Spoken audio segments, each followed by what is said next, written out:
We talked about perhaps this being maybe potentially the last race in Singapore, but before I get to that, I want to ask you, you've been in the job for a few months. How has it been? What surprised you, and what your priorities have been?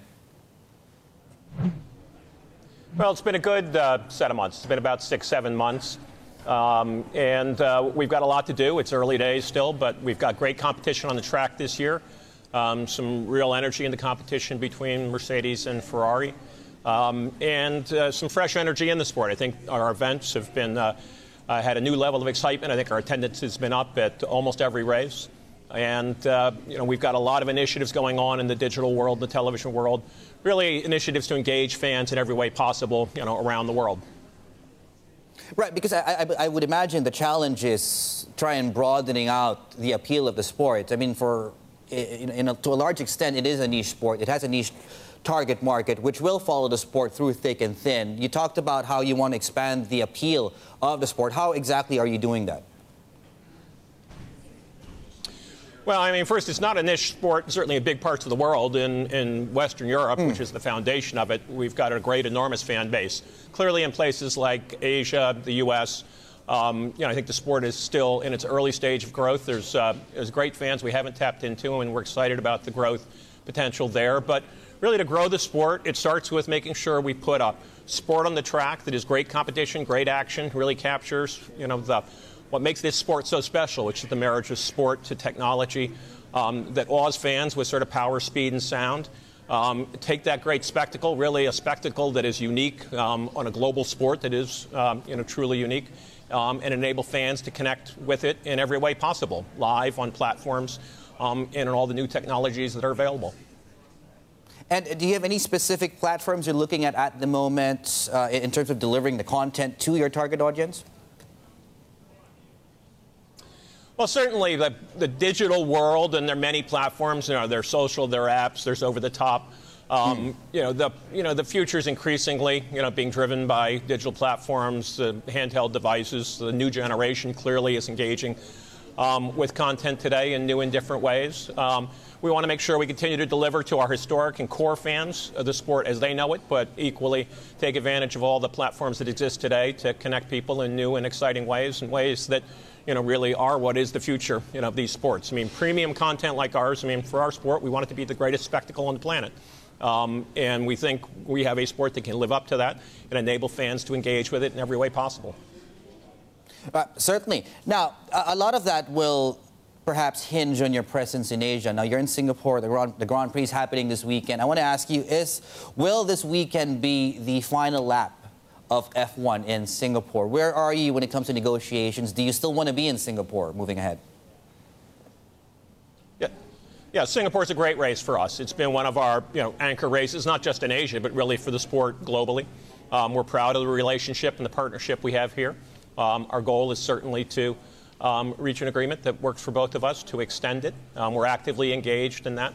And our goal is to continue to bring this great sport to Asia and Singapore. We haven't reached an agreement yet, but we're actively engaged in that discussion, and it is our goal to reach an agreement that works for both of us. Can you give us a rough sense, just in case there is already a rough sense of when you might be able to reach that agreement? Again, I think discussions like that are better held in private. We're actively engaged. I'll probably just leave it at that. I think both of us, believe there's great potential to continue to grow this event here, and grow this event as really an anchor for Asia and really the whole world. I mean, this is a spectacular event when you see the fabulous nightline of Singapore lit up with the cars racing through it. It's really a unique race for us, and I think both of us recognize the great potential to continue to grow on what we've built here to date. And I think we're engaged in very positive conversations. But again, we don't have a deal until we do, and we're actively engaged on that.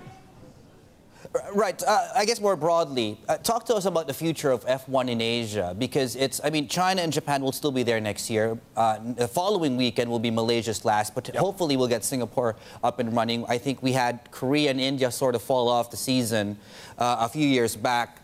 Why do you think that's happening, and do you think you need to rethink the business model to regain your footprint in the Asia Pacific? I think in general, that some of the initiatives in the past, I think the same thing applies in the U.S. We've had races that have gone in and out of the U.S. a little bit like we went in and out of Korea and India. Yeah, I think there needs to be a longer-term vision and a vision how do you really invest and build a sport in places like that. And I think in the past it was a little too much deal-driven as opposed to a long-term vision of how do you invest, find the right partners, and build the sport in the right way. I think we've done that here in Singapore. We're excited about some of the markets like China, where we are really looking to create a real long-term partnership that enables us not to just grow an event, but grow the overall sport. I mean, we've got great reception, great fans. We can see it as we're expanding in the digital platforms, the fan base we have in the Americas and in Asia. And I think we have to go into those places with a mindset. It's not what's the deal for the next year. It's really how do we build the sport in those regions over a 3 to 5 year time frame, and go in and be actively engaged, working with with our local partners. Local partners obviously critical. They have an understanding of the market that we don't have. But bring the things we know about the sport, support the sport properly, market it. We have great stars. Make sure we enable fans to connect with the stars, the teams, the drama, the competition. Make sure we deliver a product, a sport on the track that lives up to expectations, and then marry it to that local expertise to really build it over time, create events that are really week-long celebrations. And we want the sport and the race itself to be at the center of a week-long celebration. And we've started to do that in many of our venues. It's early days for us, but make the live event a unique, spectacular. I've talked about it being us putting 21 Super Bowls around the world, and that really is the type of event we think we can host and enable fans to connect in the ways that will excite and engage them. And again, it starts with making sure we're putting on a sport on the track that lives up to people's and exceeds people's expectations.